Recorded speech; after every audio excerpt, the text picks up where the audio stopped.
Sheikh Jabir an yi bidi'a wani ya ce shi ba zai iya jira ba da haka wasu ga ana sallah su ma sun ga an yi sallah to ko da nazo ana fitowa masallaci an gama sallah damuwa ta kama ne a matsayina na ne shugaba na matsayina na wa'annan duk ƙasa na suke gefen addini sai na shigo to ko da na shigo masallaci akwai wanda shi kuma lokacin sun to irina ne sun to on time an san lokacin sallah sun zo ana zuwa sai muka kai kamar mu 3-4 aka za mu yi sallah sai na sa wani na ce ba da sallah a matsayina na babba ka san Sheikh Jabir ke magana so Sheikh Jabir yana diba ya ga ya albajirai kaifan ra'iya bin ra'iya sai dai sa ɗaya daga cikin ra'iya ya ba da sallah kawai ni iqama ina gama iqama irin jiyo nan da ake ace ku daidaita sahu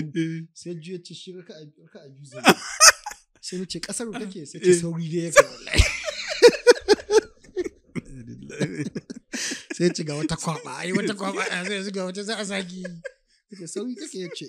sai ci dawo shigo cikin mamuni bari in ba da sallah na ba alƙawari saboda ba sai da zan gyara wannan lamarin ba saboda kai in ce mai a'a ba haka bai je raka uku ko ya kiru kuri ga daya tunda sauri yake kana shi idan ka raka bi ya fita ya tafi ya barka to ga haka ai shi da ba liban bane yanzu muna sa shi nuna mai hudu zai yi yadda yawa wata sujuda daya da sauri yake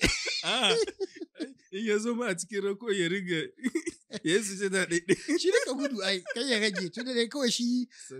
ya yi azumar cewa lalle hudu na sun yi yawa wannan lokacin saboda sauyi yake sai ce to haƙuri shigo cikin ni ban shiga in ba da sallah amma na yi ma alƙawalin ba zan bai ci kyau sai ya dawo baya ni ya kama ni shiga ba da sallah da bari ya kama bayan mun gama sallah sun ce mai in ya gama abin da yake ina neman shi ya gama ya dawo ya sabban ba nan ma na haɗu shi bayan kwana ɗaya ko kwana biyu cikin nan ya aka yi haka shi wallahi ya ji an ce addini sauki gare shi babu wasu a ciki amma shi aka yi kasallo ne da hudu ta samu yayi wanda guda ko biyu idan abubuwa sun yi yawa da abubuwa sun yawa na ga ba wacce da ya ce kawai ya ga kawai sai ya sake timetable ya ga shi da sai aka cire salloli aka ce ayyuka sun yi saboda su suna da wani mafhum akwai wanda ya ce min to Allah an ce mawadaci ne bai bukatar sallah to ka gani ina bukatar da abubuwa haka shi Allah ya ce bai bukatar ko mafahim wa yake daban-daban aske mai ne ga gidan kowa Africa TV TV3 tafarkin rayuwa.